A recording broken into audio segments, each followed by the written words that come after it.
Excellent. Hello, I'm Mike Shea from Sly Flourish, and this is the DM's Deep Dive, where we pick one particular topic and dive deep into that particular subject. And I like to pick people who also think very deeply about D&D, and that is why I have asked my friend David Hartlage of DM. He's known as DM David blog at Twitter, and has the website dmdavid.com. I became aware of David when he started that blog. I don't know right when he started that blog, but in the early days of 5th edition, I would say. Is that kind of when you got started? When it was D&D Next, that's when I got started. Yeah, okay, with early in D&D Next. So there was a kind of a bunch of us blogger types that got started in the days of 4th edition, and we all sort of wrote about this thing. And some of them went off and did new projects and worked on new things. Some of us kept writing about it. But when Next came out, we were kind of like, who's going to be the next set? And your blog was like number one on the list of people saying, wow, this guy's really thinking a lot about this. I love the articles, every one of them. Whenever I know that there's a new DM David article, I always go and immediately read it because it's always interesting and always exciting. So hello, and thank you for coming on the show. Thanks, Mike. This is a real treat for me to be on your show here, because you're always fascinating when you're making your appearances in the media as well as on the blog. Well, you're too kind.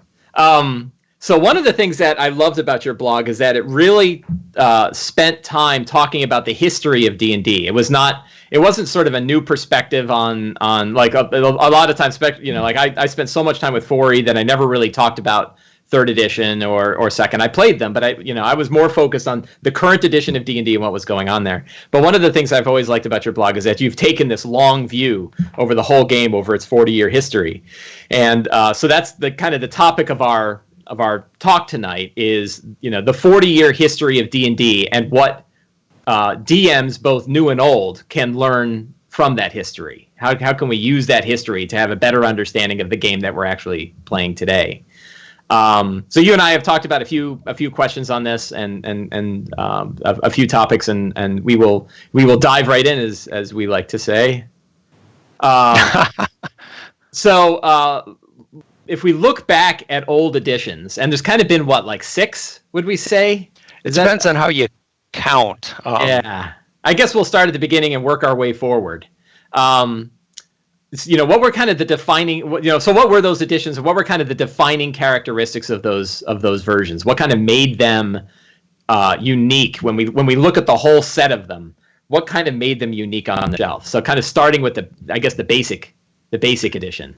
Sure, I think with the first edition of D&D, that the defining characteristic was it was such a jumble. When Dave Arneson and Gary Gygax developed the rules for that first edition, they did it through sort of an ongoing improvisation. They didn't have anything set out or systematically designed, and Gary loved to collaborate. So they just kind of make up rulings as they went along. If somebody walked by a secret door, they'd he'd roll a die and see if they happened to sense it. And it kind of went on like that.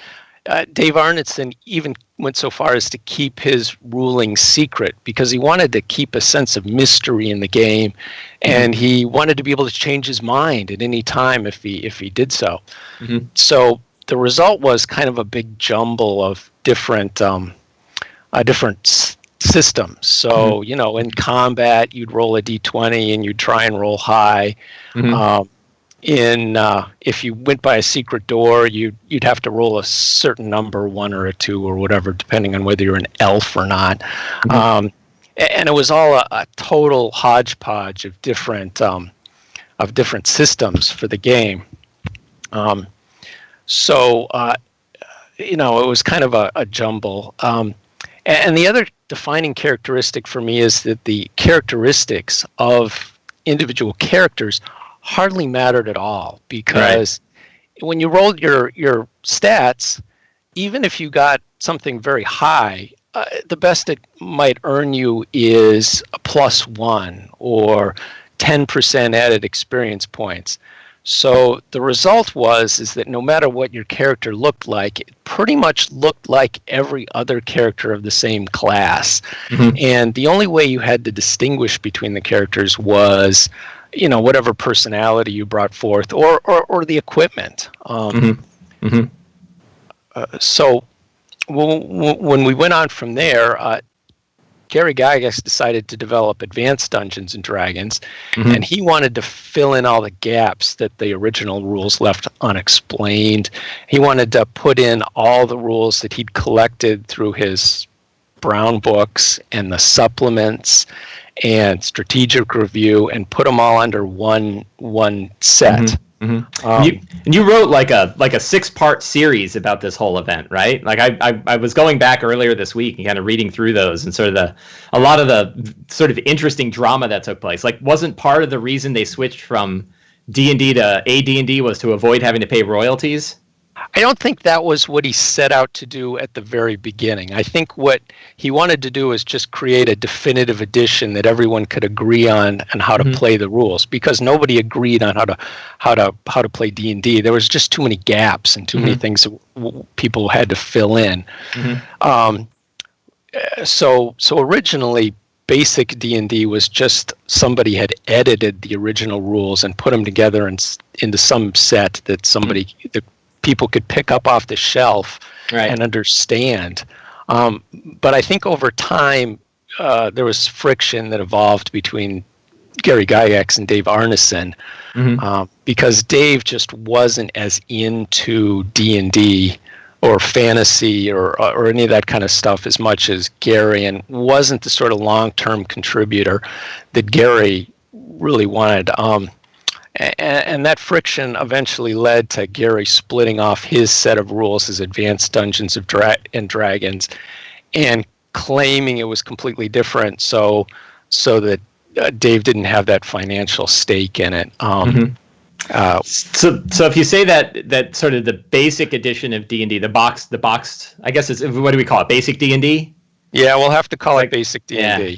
So that where it was sort of just starting to define what a fantasy RPG even remotely is, but put a lot. I mean, did it emphasize this idea? You talked about how they played it very much behind the screen. I'll just roll, and depending on how the dice fall is how things are going to go, and I'll make up kind of rules arbitrarily, right? Yes. And so the real difference between that and in AD&D was sort of we need to refine these rules a little bit. Exactly. Yeah. When the basic D&D rules came out, they either spread sort of from the Midwest and the East Coast by people would go to a convention, or they'd know somebody who'd played, and then slowly virally, these people would see it played, and then they'd take it home and they'd show other people, and so on and so on. But over on the West Coast, there wasn't this same connection with the community. And they started coming up with variant games that either tried to explain how to play it or make sense of it, fill in the gaps. Right. So we had things like this Warlock variant that came out of Caltech. Steve Perrin, who went on to develop RuneQuest, had his own set of conventions that explained how to play the game. Guys like Dave, the Arduin guy, I can't remember his last name at the moment, developed his own sort of little brown books, and all this stuff kind of set D&D splitting off into different directions.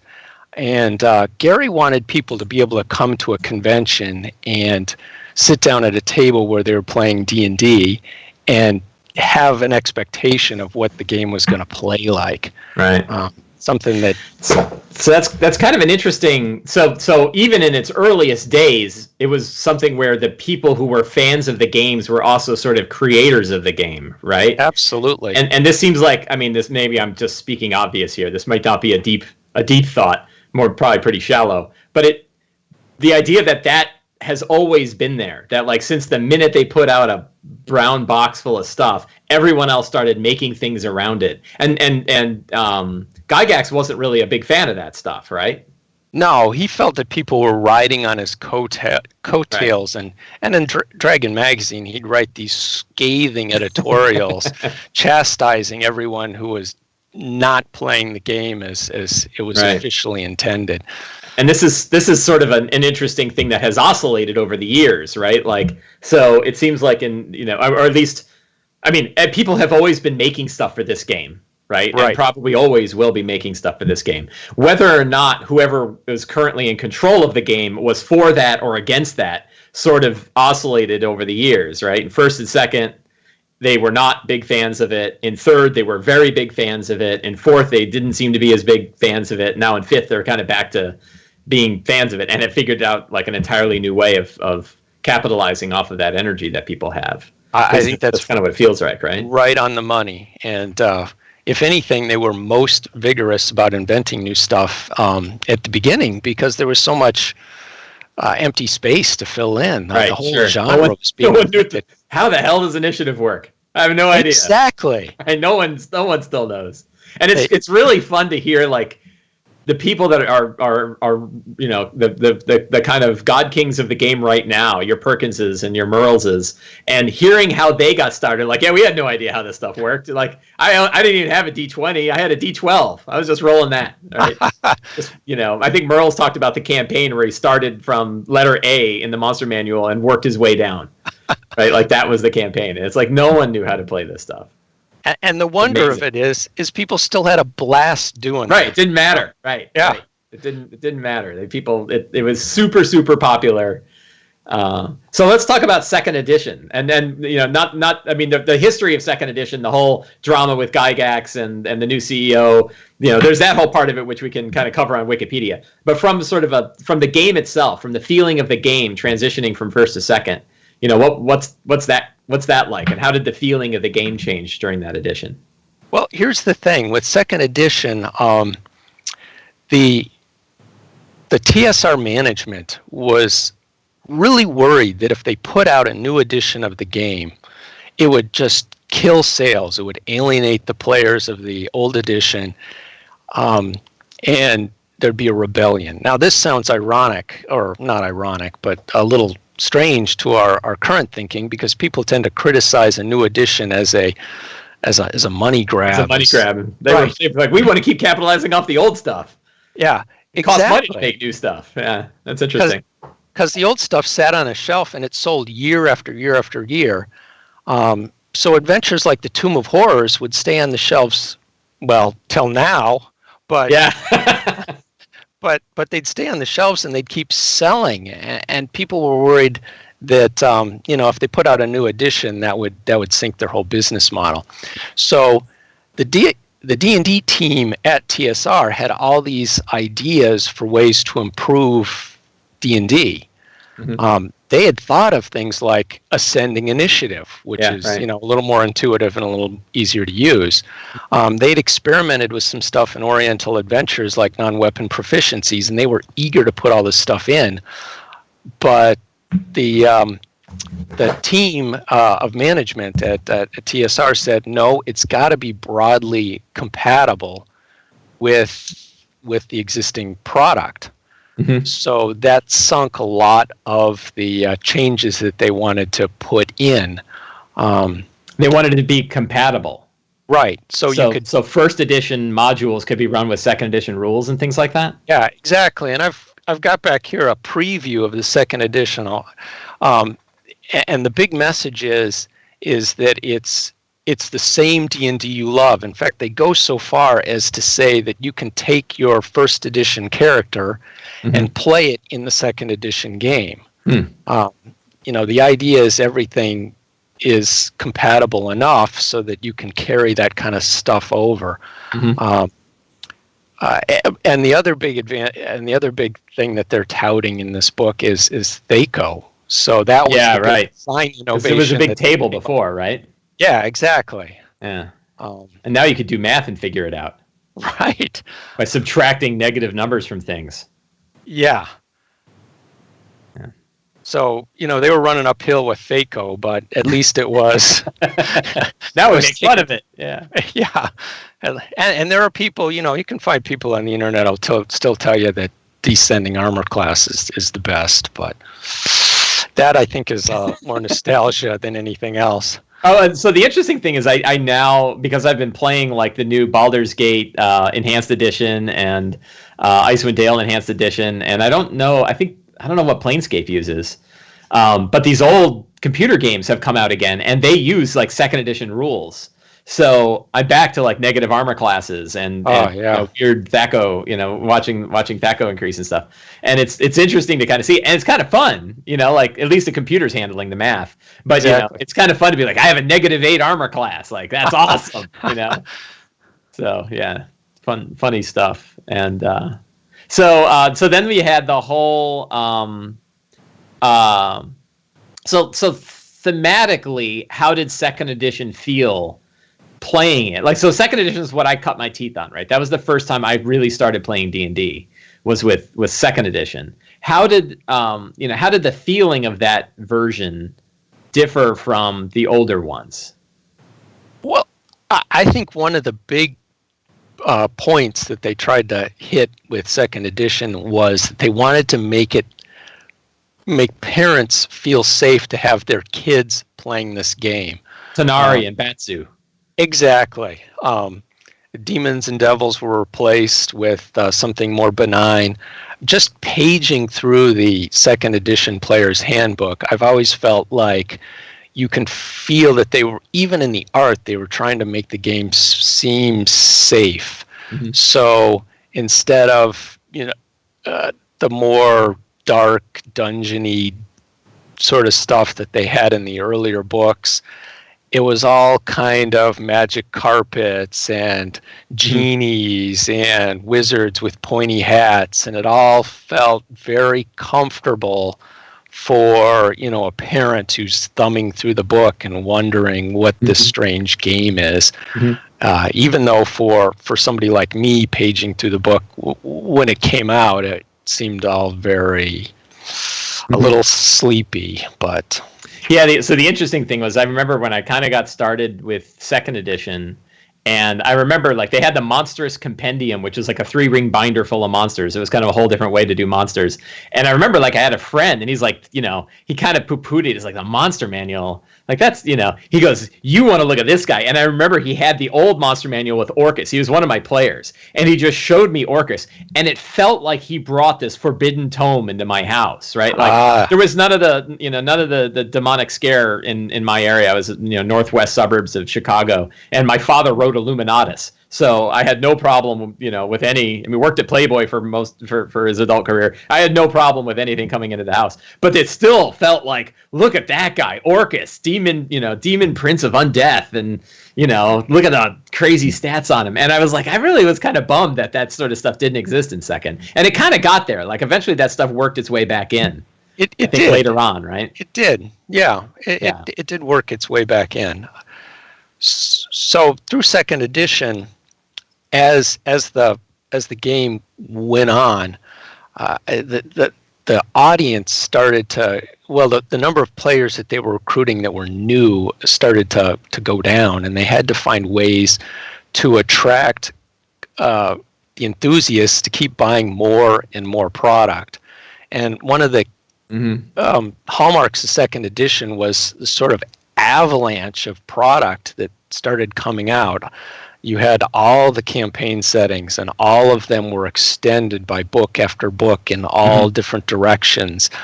And there were splat books for each character class, and you could buy, the cleric's handbook, and you could buy a cleric player shield, and so on.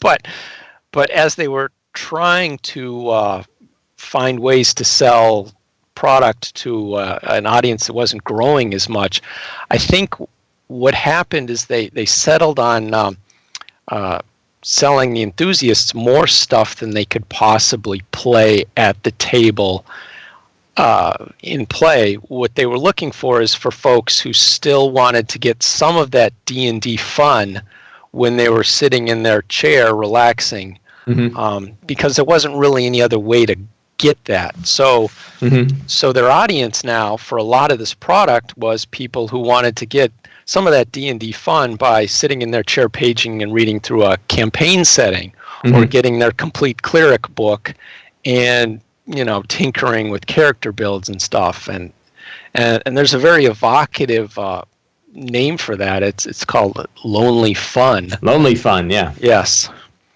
But yeah, I think I first heard that phrase on your site.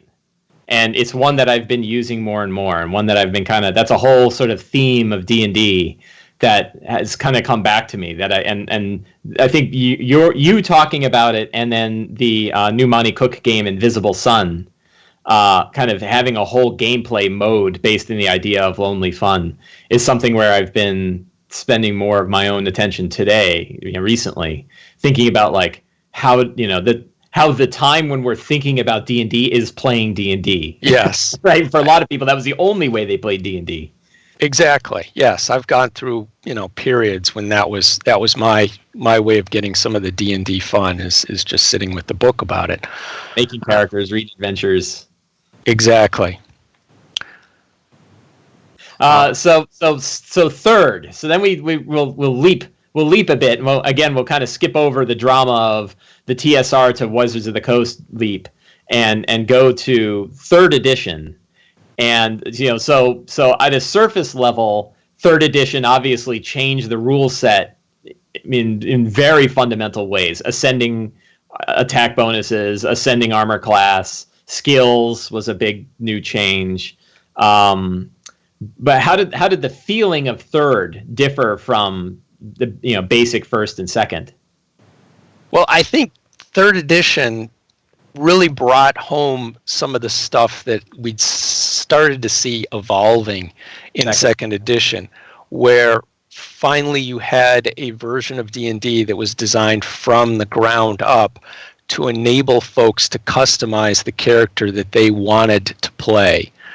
So you started off with feats for the first time, skills for the first time, different multi-classing system that was elegant enough to really work for most people, prestige classes, and on and on and on. So finally, second edition had kind of kicked around ideas about character customization, and third edition really baked it right into the system, so that became one of the cornerstones of the game that people really could enjoy. What it's interesting because I guess second edition is when kits started coming into play, right? Yes. So and I remember I had a friend of mine who was playing around that time. I think by the time kits had come around, I think I had phased off and started playing more video games and whatnot, and didn't get back in until 3.5. But I remember my friend said the first time that like a ranger showed up with like the complete ranger book, and he's like doing 4 times more damage than anyone else at the table, and he's like, what the hell, the hell's this, right? And then then suddenly you have feats, and feats are like, at first like, oh, what, those are just like powered skills, and you're like, whoa, look at this, cleave and power attack, that's not a skill, that's serious business. What was the difference between third and 3.5? Like I kind of missed third completely and jumped pretty heavily into 3.5, and that's kind of when I got back into D&D. I think a lot of folks think that 3.5 was the mistake that they were afraid they might make when they went from first to second. It was the small change that sort of alienated the audience because they really didn't make any huge changes. In fact, it was all sort of tinkering with small rules, and it's been too long for me to cite any particular instances, but it was broadly the same with a little bit of changes here and there, and it caused everyone to suddenly dump their old 3 third edition books, or the stores to be faced with all these third edition books sitting unsold on the shelves. So it was sort of a blow for the development of the third edition. And then that was also, I think, did third edition start with the OGL? Yes. Or is that something that came along during its phase? Right. There were a couple of interesting bits about third edition. First of all, the the plan for third edition was to introduce that open gaming license and the D20 license and let third-party publishers sell all the character options and adventures and things that hadn't traditionally been profitable enough for Wizards or TSR to stay with a healthy business.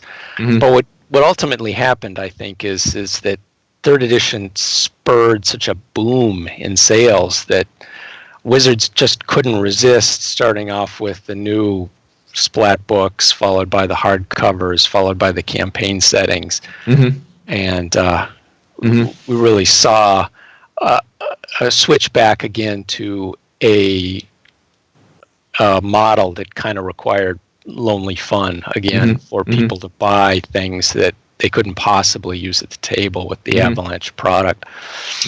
They certainly put out a lot of books, particularly all the various player variants and player. Did they have Player's Handbook 2s and things like that? I don't remember if in third. Yeah, but it seems like there was a lot of character options, but I don't think like game world wise it was nearly as widespread as second edition. They did invent like Eberron, right? And they invented Eberron, except for a Dark Sun or a Planescape or any of the other. No, they seem to be. I think that was the time when they said, let's keep the world so that no matter what version of D&D you're playing, you're still playing D&D, which I think it was lost in a second. Right? Yes. Yeah. So there was no shortage of setting books. Yeah. But there weren't nearly as many. Yeah. Yeah, they didn't want the settings to cannibalize each other to the extent that they had with second edition. There was a fear that if you put out a Greyhawk setting and a Forgotten Realms setting, people would pick one and only buy those, and then you're spending twice as much writing and publishing and getting half the sales. More adventures. Like if you write a Spelljammer adventure, how many people are actually going to play that if they're all playing something, or an Alkadim adventure? Exactly. You're really segmenting your set, which is one of the reasons why they have such a clear focus on Forgotten Realms and give a fair bit of criticism about that, right? And everyone's like, well, you ought to do X, right? You ought to go back to do a Planescape campaign setting again. And I'm like, well, we like Planescape, we like it a lot. We're probably gonna stick to what we got, right? Like, give it a lot of people years. We'll see. Yeah, we'll see. Yeah, right. We'll see. I mean, they did with Curse of Strahd and Barovia and stuff like that. That. Although that's still more of a pocket world than it is on new campaign. Right. And they kind of cheat and throw a little bit of Forgotten Realmsy stuff in there too, because they don't totally want to have a hook that doesn't work. So then we have fourth, right? Fourth is where I really started digging deep. I fell in love with fourth. There are parts of fourth I hated, but I think that it's, well, I don't know. I was going to say that it's probably is more thematically different version of D&D than any other previous one, but the shift from second to third is also pretty big. Yes, I think that so maybe they're equally big. We kind of forget that over the years. I think the success of third edition really emboldened the design team and the management team for D&D to keep pushing the envelope and see how far they could go. I have a theory about fourth edition. At the time, or in the years prior to fourth edition, one of the big trends in role-playing game design was to try and design games that identify what's going to be fun about the game, and then optimize the game so that particular activity is what it does best. So if you make a game where people are going to be running along the sides of walls and doing wild kung fu stunts, you make a game so you want to do that and it's fun and easy to do that particular thing. So I think that the fourth edition design team, part of it was, let's look at D&D and try and figure out what people like to do when they're playing D&D. And my suspicion is that they concluded that what people like to do in D&D is create amazing characters that are capable of all these cool things, and then showing off the characters when they're in battle with monsters. So they devised a game that was really good at that particular activity. You had tons of character options, everything was built so you could customize every aspect of the character. You could even customize your equipment in ways that earlier editions didn't let you, because the equipment was right there in the player's handbook with everything else. Yeah, right. So yeah, that's really interesting to play. It never occurred to me. So sort of character empowerment, and I've gotten in trouble saying this word before, but I'll say it anyway. Character and player entitlement with 4E felt way higher than any other edition. And the idea that one good example of that is that magic items are in the player's handbook and not in the DMG. Exactly. That's a pretty profound, I never occurred to me till talking to you, but that's a pretty profound thought, pretty profound, It was a big shift in the way that the game was designed. I think another big shift was, the design team was mindful about recruiting people who wanted to DM, and they were focusing on making the game as easy as possible for someone to DM. Mm-hmm. So what they did was they designed a game where, at least from the player's handbook that first came out for 4th edition, if you were a DM, all you theoretically had to do was read the box text, run the monsters, and announce the skill challenges. Because at the time, the skill challenges were a very formal sort of activity where people were rolling initiative and then taking turns of inventing the skill that they would apply to the challenge. And the DM just had to sit there and kind of keep score. So I think the idea was to make it as simple as possible for a DM. To my mind, that was kind of a misstep, because in a way, when you take out the DM, you're making a game that feels a lot like the same sort of thing that a computer game can do. So if you want the DM is an Excel spreadsheet. Exactly. If you want that kind of experience, then you can fire up your computer and raid a dungeon, and the graphics are going to be better, and you're not going to have to do any math. Right. But if you want to carry a game where you can attempt anything, that comes to mind, where you can interact with non-player characters, where you can show your characters' personalities in ways that you couldn't do in a computer game, then that's the sort of thing that I think separates D&D as something you can play at the table versus something that you might play on a computer. So then we come to 5th, right? And now, there's the whole D&D Next Time, and there's the whole 2-year play test and everything that was going on then. And that's when we really started to see a shift in the philosophy of the design team behind it. And now it's been a couple of years, right? Have we had 5th edition in our hands for as long as 2 years now, or coming in on 2 years, right? 2 years in the fall. It sounds right. Yeah. So and that one, if you look at 5th, how does it fit thematically among the others? Well, in a way, 5th edition was sort of a repudiation of the thinking that led to 4th edition. 4th edition was really sort of hatched in the lab, and then it was all rolled out at once without a lot of back and forth between the D&D community and the design team, whereas 5th edition tried to do it the exact opposite way. They did all the polling and the play testing to determine exactly what D&D players wanted in D&D. And so the result, I think, was a game that picked up all the best aspects of earlier editions and packaged them in a little bit more of an elegant form. And it picked up aspects of 4th as well that I think we tend to kind of look past, because it most of it feels so much like older editions that we kind of forget. But we look at it like, well, clerics being able to heal and do stuff was a huge change in clerics in 4th that never really existed before. The Battlemaster fighter who's got maneuvers, they kind of had that with the book of, what was it, and then there was a book that in 3rd edition that kind of had Book of Nine Swords. The Book of Nine Swords, right? That was it. fourth edition preview almost from third edition. What is it like to have a fighter who has spell-like things that they're doing with a sword? And we see variants of that in fifth, between the sword mage as a a core class that's inside the basic handbook, the player's handbook, and even the Battlemaster fighter. I think it's Battlemaster, right? Who can pull off all those crazy maneuvers, and it feels like a lot more than what you typically had in any previous version. Yes. For fourth.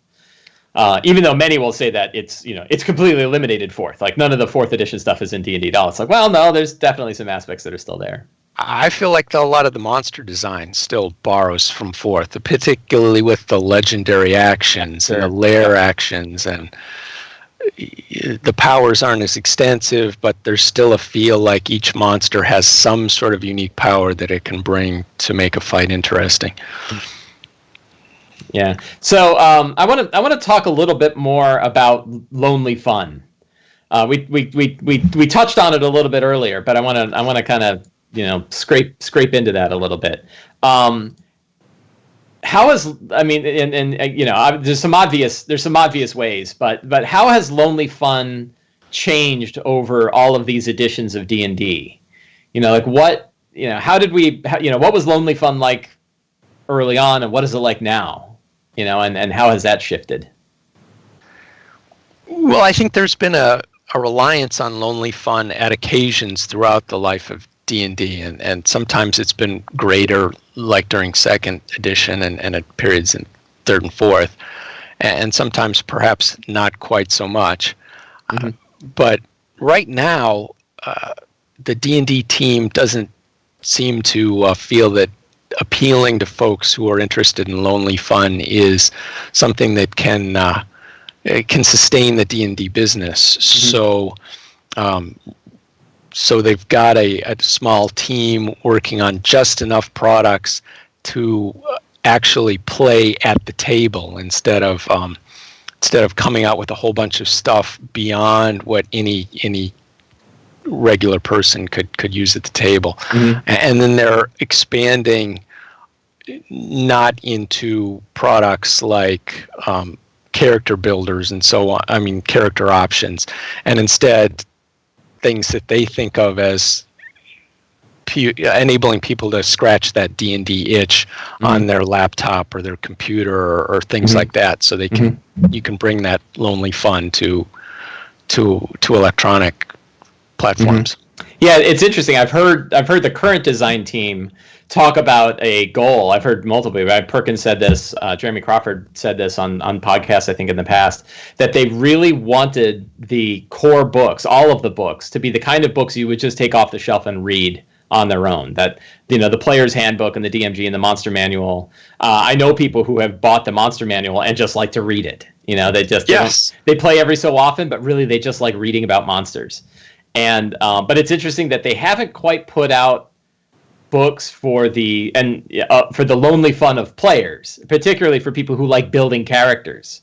Where there's a theory crafting version of D&D that's probably existed at least since the kit days of second edition and probably onward, where I just want to build powerful characters. I'll limit myself to a certain level range and a certain dollar, a certain gold piece value, and see what kind of character I build. And can I build a character that gets unlimited attacks, or can I build a character that can drop a dragon in a single shot? And there's no game aspect, but they still do it. It's kind of an interesting, it's interesting that's probably an area where they're not tapping into that, and maybe some third parties are. I know there've been Morris just ran a Kickstarter. Morris of Enworld just ran a Kickstarter for a whole character class book, and maybe people back that with the intent that I just want to read about these classes. I don't really know if I'm going to play them all at a game, but they're just fun to look at and imagine. Exactly, and I know plenty of people who still enjoy that character building kick.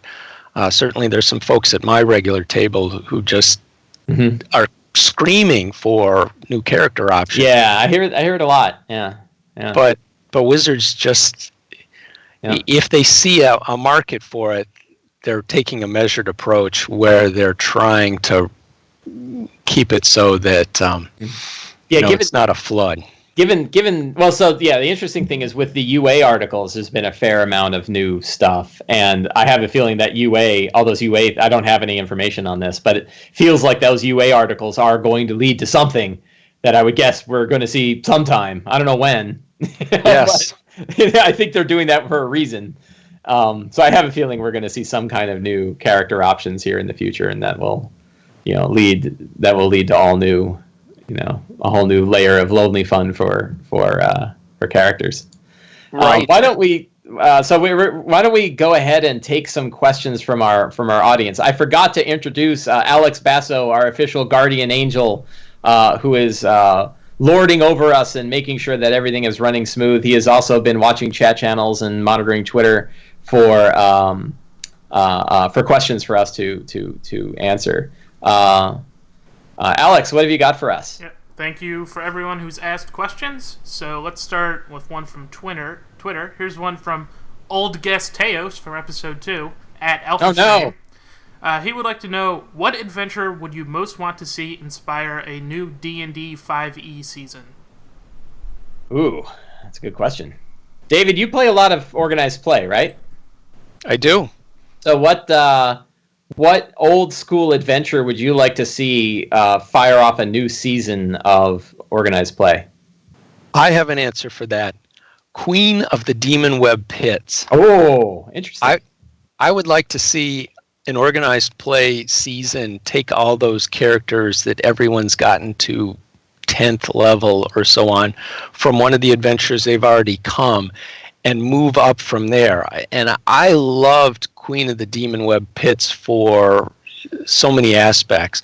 One of the thing is that it's a high level adventure where you go to the abyss, and by moving these characters who can do all these cool, powerful things into an environment that seems very alien and hostile, it kind of brings back some of the excitement of the early game where everything's a little strange and threatening, but it combines it with those great characters that you've got built up to such a level of power.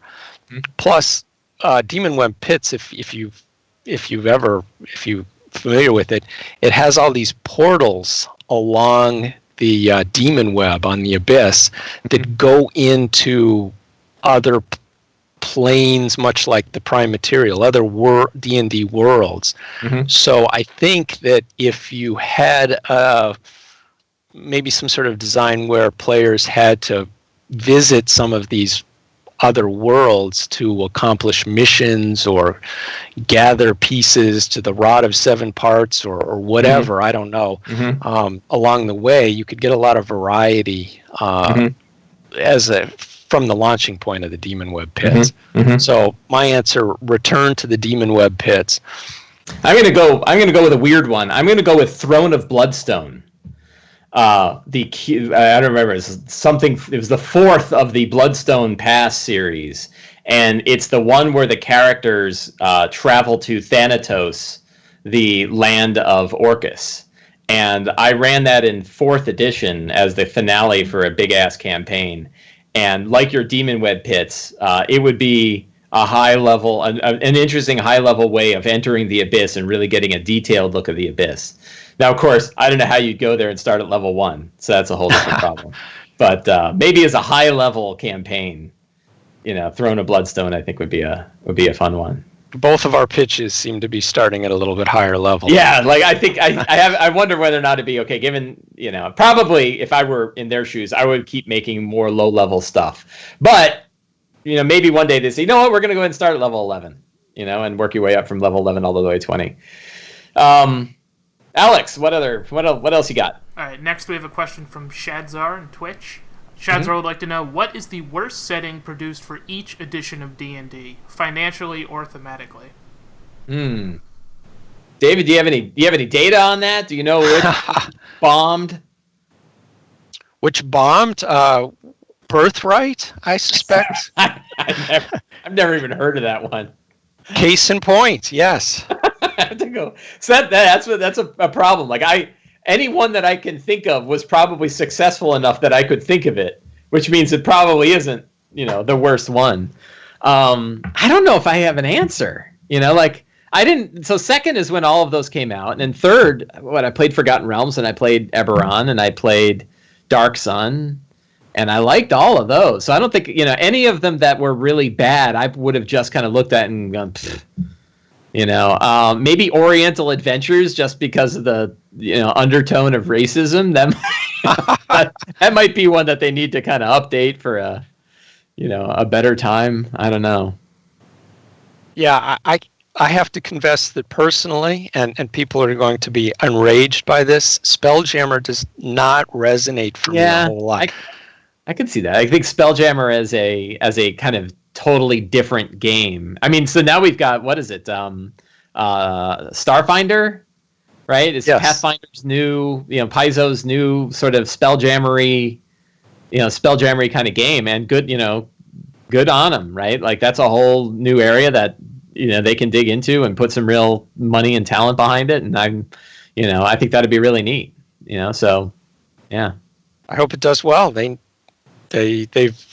really expanded the fantasy aspect, and it'll be nice to see them working in some fresh territory. Yeah, Alex, what else you got? All right, next from Boogeyman. Have either of you played the basic edition of D&D recently? Has it aged poorly? Have you played it, David? I have not played it recently, no. I don't think it ages that badly, though.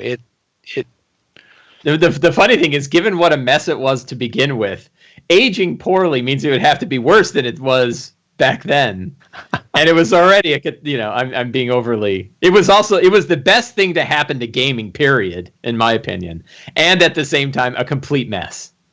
Exactly. So I think it is. So the nostalgia of these is very interesting. I've got sitting over there the Rules Cyclopedia, right, which is all the the basic ones. You got it. Look at you. I can't. Mine's not with an arm's reach, right? But I've got mine. You'll have to trust that I have my copy sitting over there. I'm not going to go get up and get it.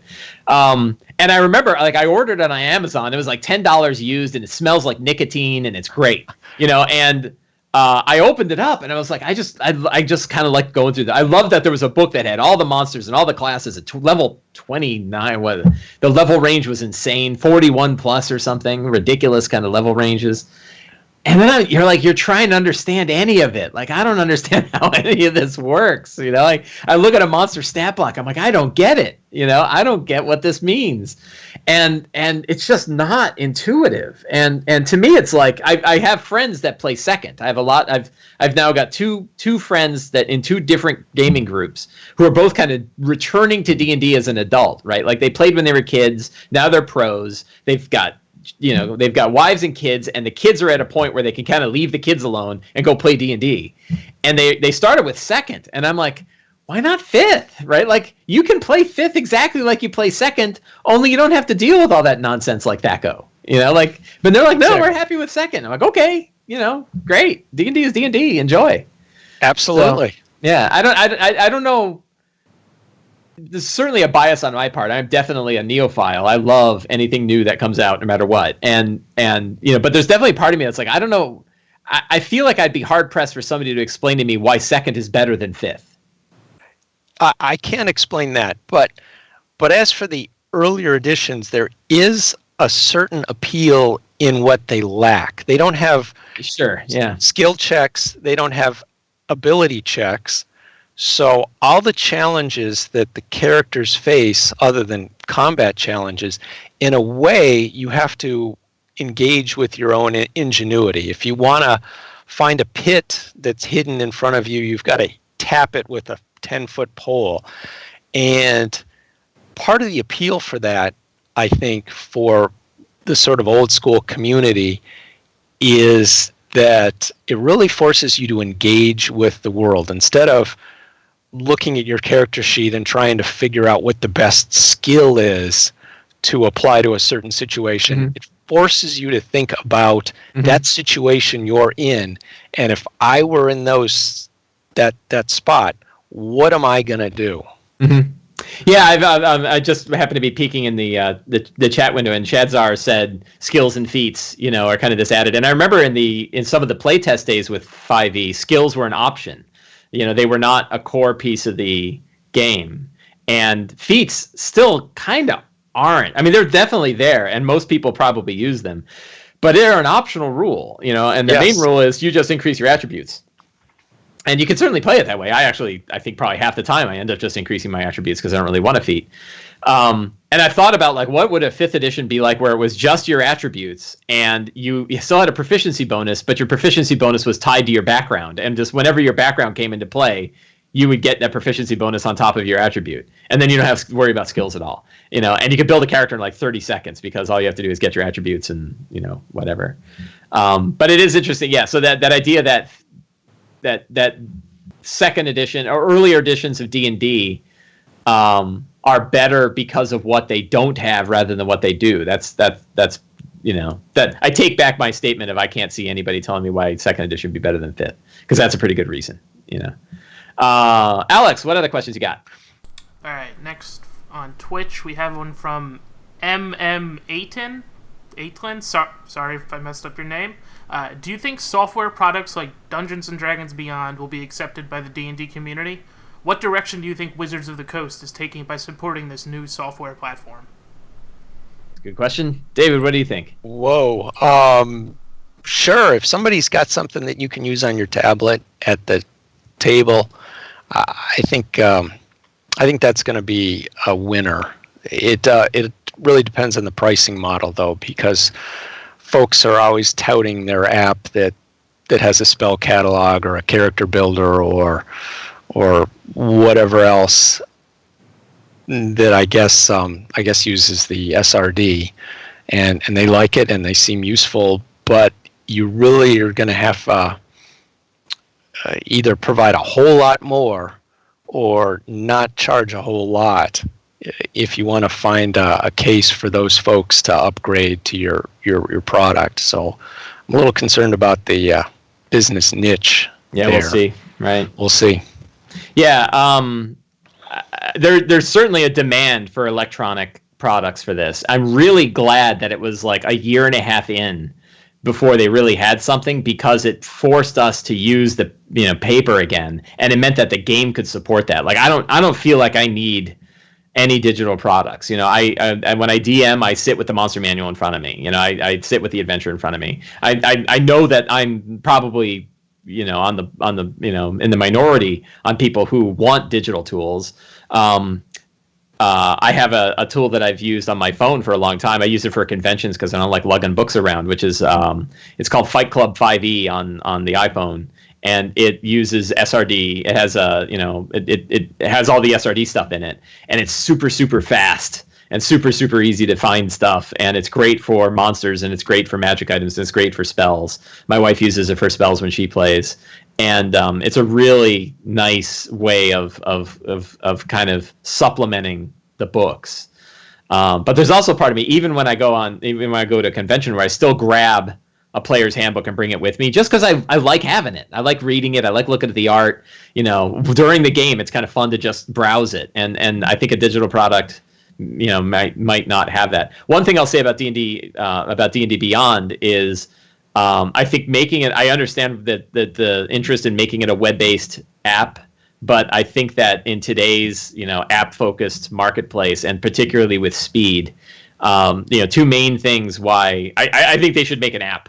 And I hope that the web is just one version and they make a dedicated downloadable app as well, because there's lots of times when I'm offline or I go to a game shop and the reception sucks, or I'm at a convention and I can't get Wi-Fi access, where I want all that stuff and I want it local. I don't want to have to hit the web. And also speed. Hitting anything on the web is always slower than being able to have it all sitting there in the client.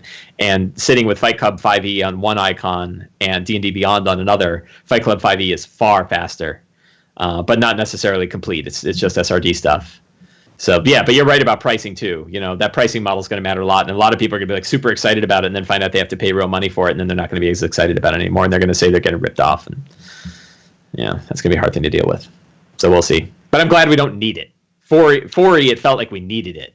4E, you did need it. Yeah. On the other hand, for folks with 4E, that was the toy that they enjoyed playing with. Yeah, right. That was where you did your theory crafting. There was your lonely fun, right? Exactly. Sitting there. Absolutely. Yeah, so I agree with that.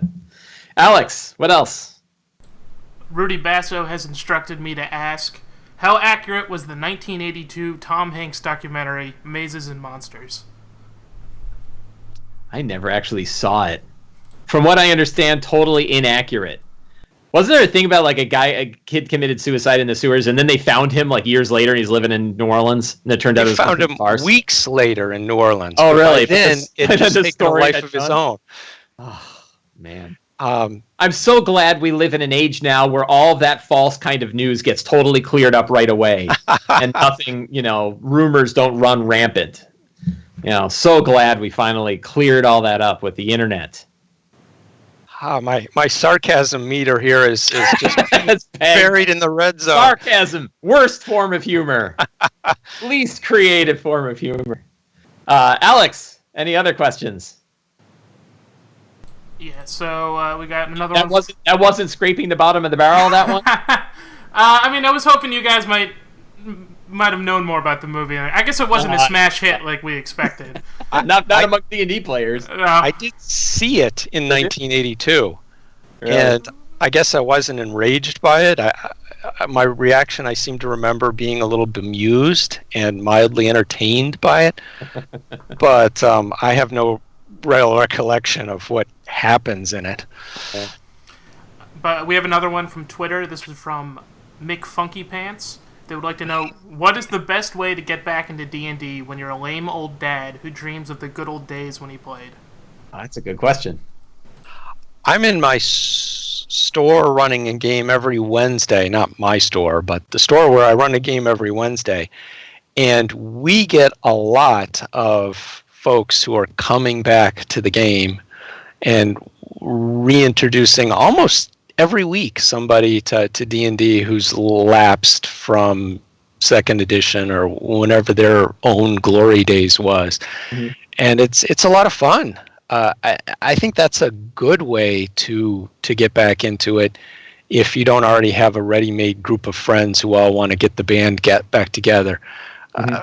Look on the Wizards website. I think they have a list of stores that run Adventurers League games. Call them up, see which one's close, which one's friendly, who has a seat at a table, and just drop in.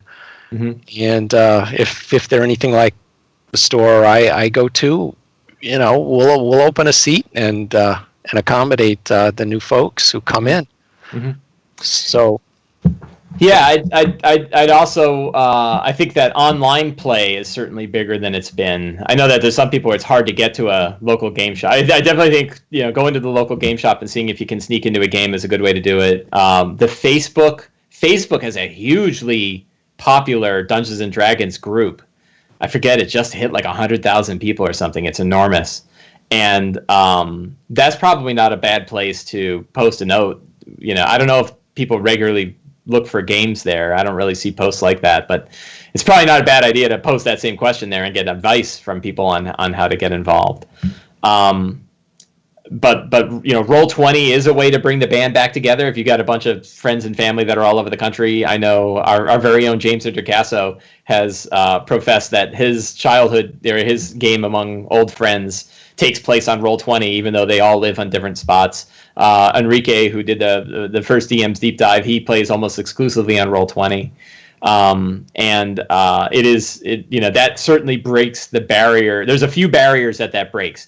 It means you don't have to go drive somewhere. It means that all the people don't have to be in one location. It also adds an element of safety. You don't have to invite the weird guy to your house.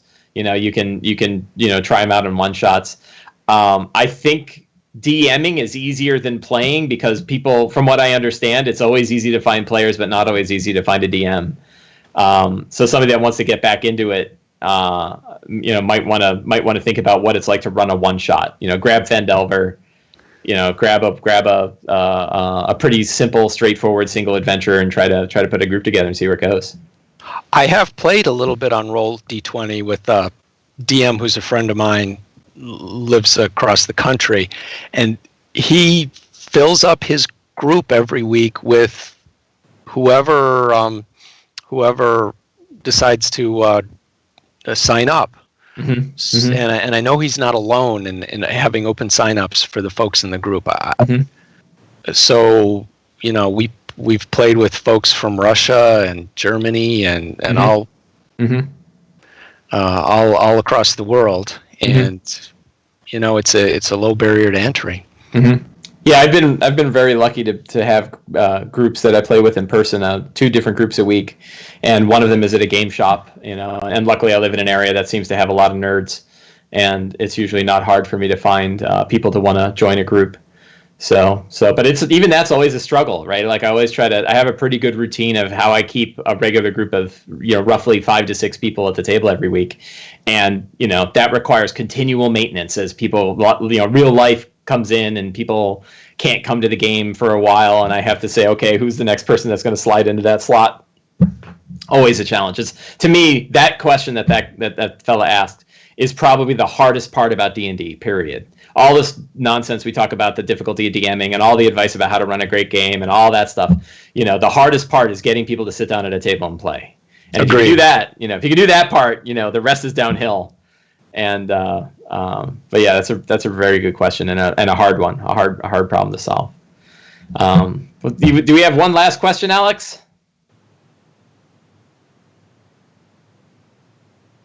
All right, fine. We'll do another.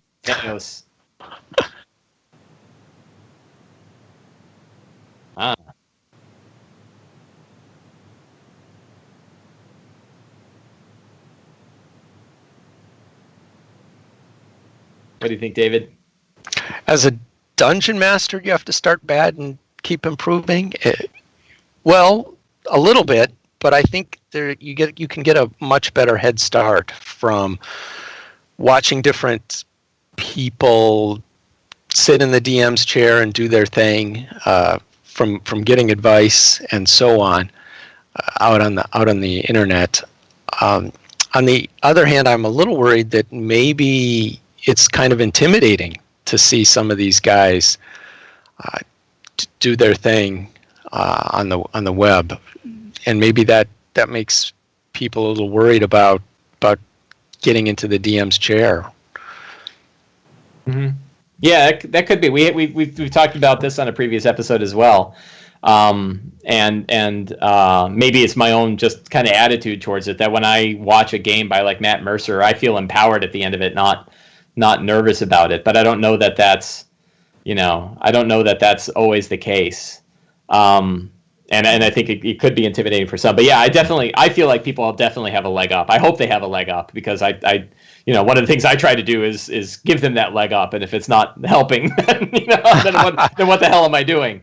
But yeah, just the sheer amount of information, the size of the community, being able to, again, I'm always really interested to watch that the D&D Facebook group, because it's so big, and it seems like it's outside of all of the other sort of avenues and channels that I've been following for the last 9 years on this, and it seems like if people are open to the advice, if people are open to, this is going to sound a little beret hippie kind of stuff, but if people are willing to recognize that DMing is an art, and that this is an art and a skill that we can continually improve on, if we're willing to go seek it out and chip away and keep refining and keep trying new things and giving ourselves the freedom to try it, if people sort of embrace that idea, I think the world is wide open. And yeah, you could probably spend the rest of your life on YouTube watching great DMs run D&D, and you could read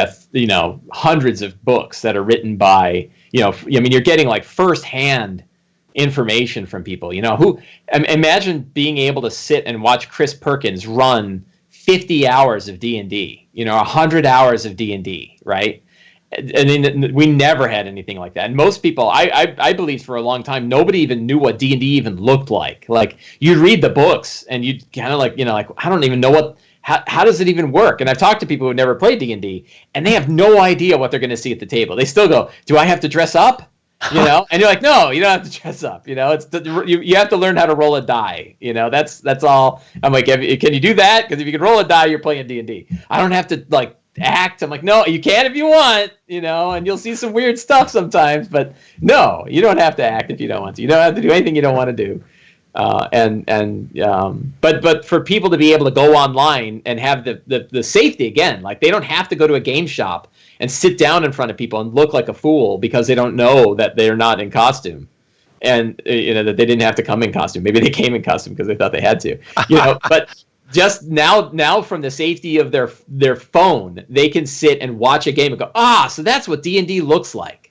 Yes. And there's definitely like this ramp of progression, like a geometric ramp of progression where just a couple of things, a couple of tips will get you way high on the list. If you just shut up for a minute and listen to your players talk about their characters and use anything they talk about as part of your game, you're in like the upper 90%, right? Like most people just never bother doing that. So there's just fundamental things that are pretty easy to pick up on.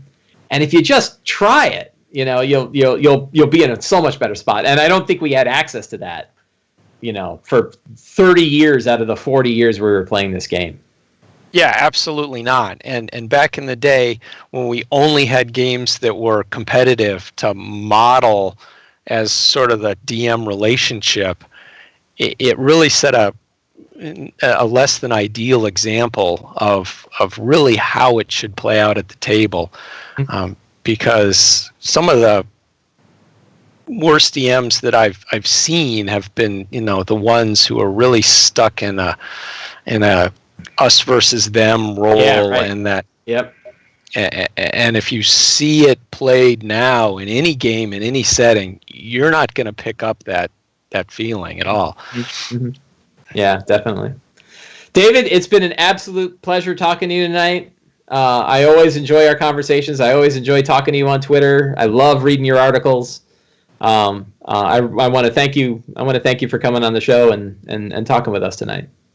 Mike, this has been a real treat. I've really enjoyed this, and it's glad you invited me to be on. Absolutely. I ran into a bar. I ran into a restaurant right at Winter Fantasy. Hey, you want to be on the deep dive? Like, sure. It's great. You got it. Yeah, here we are. And Alex, thank you for arranging everything, wrangling everything, organizing everything, as always. Really appreciate it. Always happy to do it. Yeah, I'm awesome. Sorry.